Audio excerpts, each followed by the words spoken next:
ಎಲ್ಲ ಕಷ್ಟ ತೊಂದ್ರೆ ಆಗಿರೋದು ನಮ್ಮ ಅತ್ತೆಗ್ ಮಾತ್ರ. ಪಾಪ ಅತ್ತೆ ತಲೆ ಎತ್ಕೊಂಡು ತಿರ್ಗಾಡೋದಕ್ಕೆ ಆಗ್ತಿಲ್ಲ. ಈ ಮನೆಯಲ್ಲಿ ನೆಮ್ಮದಿನೇ ಇಲ್ದೇ ಇರೋಂಗ್ ಆಗ್ಬಿಟ್ಟಿದೆ. ನಿನ್ನ ಹತ್ರ ಯಾರಾದ್ರೂ ಸಜೆಷನ್ ಕೇಳಿದ್ರ? ದೊಡ್ಡವ್ರು ಮಾತಾಡ್ತಿದಾರ ತಾನೆ. ಈ ತರ ಏನಾದ್ರೂ ಅಡ್ಡ ಮಾತಾಡ್ತಿ ಅಂತ ತಾನೆ ನಿನ್ನ ಒಳಗಡೆ ಹೋಗಕ್ ಹೇಳಿದ್ದು. ಪರವಾಗಿಲ್ಲ ಬಿಡಮ್ಮ ದೀಪ, ಅವಳೇನೋ ನಿಮ್ಮ ಅಮ್ಮನ ಮೇಲಿರೋ ಪ್ರೀತಿಗೆ ಹೀಗೆಲ್ಲ ಮಾತಾಡ್ತಿದ್ದಾಳೆ. ಕಷ್ಟ ಆಗ್ತಿದೆ, ತೊಂದರೆ ಆಗ್ತಿದೆ ಅಂತ ಹೇಳಿದ್ರೆ ಸಾಕ, ಅದಕ್ಕೇನ್ ಪರಿಹಾರ ಅಂತ ನೋಡ್ಬೇಕಲ್ವಾ?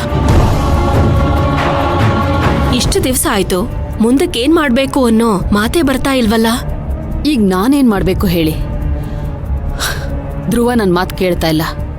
ಅವನ್ ತಗೊಂಡಿರೋ ತೀರ್ಮಾನ ನನಗಿಷ್ಟ ಆಗ್ತಾ ಇಲ್ಲ. ನೀವು ದೊಡ್ಡೋರಲ್ವಾ, ಯಾಕಾಯ್ತು ಹೇಗಾಯ್ತು ಅಂತ ಯೋಚನೆ ಮಾಡೋ ಟೈಮು ಮುಗ್ದು ಹೋಯ್ತು. ಹೇಗೋ ಏನೋ ಧ್ರುವ ಮೈನಾ ಮದ್ವೆ ಆಗೇ ಹೋಯ್ತು. ಈಗ ಅವರಿಬ್ರು ಜೊತೆ ಸೇರಿ ಬಾಳ್ಬೇಕಲ್ವಾ? ಈಗ ಅವರಿಬ್ರು ಜೊತೆಲಿ ಬಾಳ್ತಿಲ್ವಾ? ನನ್ ಮಾತ್ ಮೀರಿ ನನ್ ಮಗ ಅವಳ ಕುತ್ತಿಗೆಗೆ ತಾಳಿ ಕಟ್ಟಿದಂತಾನೆ. ಕರಿಮಣಿ ಸರ ಹಾಕೊಂಡಿದ್ರಿಂದ ಹನಿಮೂನ್ಗೂ ಹೋಗ್ ಬಂದಾಯ್ತು.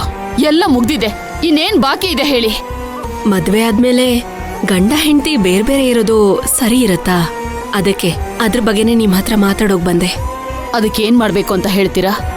ಬೇರೆ ಮನೆ ಮಾಡ್ಕೊಂಡು ಇಬ್ರು ಸಂತೋಷವಾಗಿ ಬದುಕಿ ಅಂತ ಹೇಳಿ ಅಂತ ಹೇಳಕ್ ಬಂದಿದ್ದೀರಾ?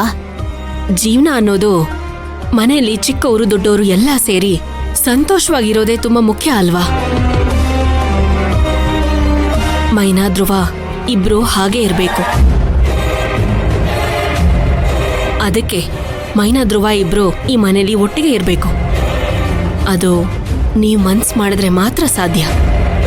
ನೋಡಿ, ಈ ವಿಷಯದಲ್ಲಿ ನನ್ನ ಬಲವಂತ ಮಾಡಬೇಡಿ, ನನ್ಗಿಷ್ಟ ಆಗಲ್ಲ. ಅಮ್ಮ, ಮೇಡಮ್ ಹೇಳ್ತಿದಾರ ತಾನೆ, ನಿಂಗಿಷ್ಟ ಆದ್ರೂ ಆಗಿಲ್ಲ ಅಂದ್ರು ಅಣ್ಣ ಅತ್ಕೆ ಕುತ್ತಿಗೆಗೆ ತಾಳಿ ಕಟ್ಟಿದಾನೆ. ಅವನು ಅವ್ರ ಜೊತೆ ಬಾಳೋದೇ ಸರಿ. ಕಪಾಳಕ್ಕೆ ಹೊಡೆದ್ರೆ ಹಲ್ಲೆಲ್ಲ ಉದ್ರಾಗ್ಬಿಡ್ಬೇಕು. ಬಾಯಿ ಮುಚ್ಕೊಂಡು ಒಳಗಡೆ ಹೋಗೋ. ಈ ವಿಷಯದಲ್ಲಿ ತಪ್ಪ್ಯಾವುದು ಸರಿ ಯಾವುದು ಅಂತ ದೊಡ್ಡವರಾಗಿ ನಾವು ಮಾತಾಡ್ತೀವಿ, ನೀನ್ ಮಾತಾಡ್ಬೇಕಾಗಿಲ್ಲ. ಆ ಥರ ನೀವ್ ಫೀಲ್ ಮಾಡೋ ಥರ ನಾನೇನು ತಪ್ಪಾಗಿ ಮಾತಾಡಿಲ್ಲ. ನಿಮಗ್ ಸೊಸೆ ಆಗಲ್ದೇ ಇದ್ರು ಧ್ರುವನ್ ಹೆಂಡತಿ ಆಗಾದ್ರೂ ಈ ಮನೇಲಿ ಇರ್ಲಿ ಅನ್ನೋದು ಆಸೆ. ನೀವು ಮಾತಾಡ್ತಾ ಇರೋದನ್ನ ಕೇಳ್ತಾ ಇದ್ರೆ ನಿಮ್ಗಿಂತ ಆ ಕುಟುಂಬನೇ ಎಷ್ಟೋ ವಾಸಿ ಅನಿಸ್ತಾ ಇದೆ.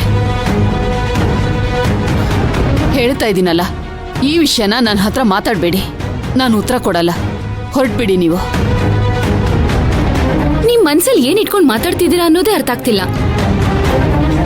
ನೀವೆಲ್ಲರೂ ಮೈನನ್ ಜೀವನದ ಬಗ್ಗೆ ಯೋಚನೆ ಮಾಡಿ, ಮೈನನ್ ಜೀವನದ ಬಗ್ಗೆ ಯೋಚನೆ ಮಾಡಿ ಅಂತ ಹೇಳ್ತಾ ಇದ್ದೀರಾ. ಮೈನನ್ ಜೀವನದ ಬಗ್ಗೆ ಯೋಚನೆ ಮಾಡಕ್ ನಮಗೆ ಅವಶ್ಯಕತೆನೇ ಇಲ್ಲ ಅಲ್ವಾ? ನನ್ ಮಗನ್ನ ಜೀವಂತವಾಗಿ ಕಳ್ಕೊಂಡೇನೋ ಅನ್ನೋ ಪರಿಸ್ಥಿತಿಗೆ ಬಂದಿದ್ದೀನಿ ನಾನು. ಅವನ ಹತ್ರ ನೆಮ್ಮದಿಯಾಗಿ ಮಾತಾಡಿ ಎಷ್ಟೋ ದಿನಗಳಾಗೋಯ್ತು. ಅವನು ನನ್ನ ಹತ್ರ ಪ್ರೀತಿಯಿಂದ ಮಾತಾಡಿ ಎಷ್ಟೋ ದಿನಗಳಾಯ್ತು. 3 ಹೊತ್ತು ಅಮ್ಮ ಅಮ್ಮ ಅಂತ ನನ್ನ ಹಿಂದೆ ಮುಂದೆನೆ ಸುತ್ತಾ ಇದ್ದ. ನನ್ನ ಮೇಲೆ ಪ್ರಾಣನೇ ಇಟ್ಕೊಂಡಿದ್ದ. ಇವತ್ತು ನೀವೆಲ್ಲರೂ ಸೇರ್ಕೊಂಡು ನನ್ನ ಮಗನಿಂದ ದೂರ ಮಾಡಿದ್ದೀರಾ. ಅಷ್ಟೇ ಅಲ್ಲ, ಈ ಪ್ರಪಂಚದಲ್ಲಿ ನಿನ್ಗಿಷ್ಟ ಇಲ್ಲದಿರೋ ವ್ಯಕ್ತಿ ಯಾರು ಅಂತ ಕೇಳಿದ್ರೆ ನಾನು ಅಂತ ತೋರಿಸ್ತಾನೆ.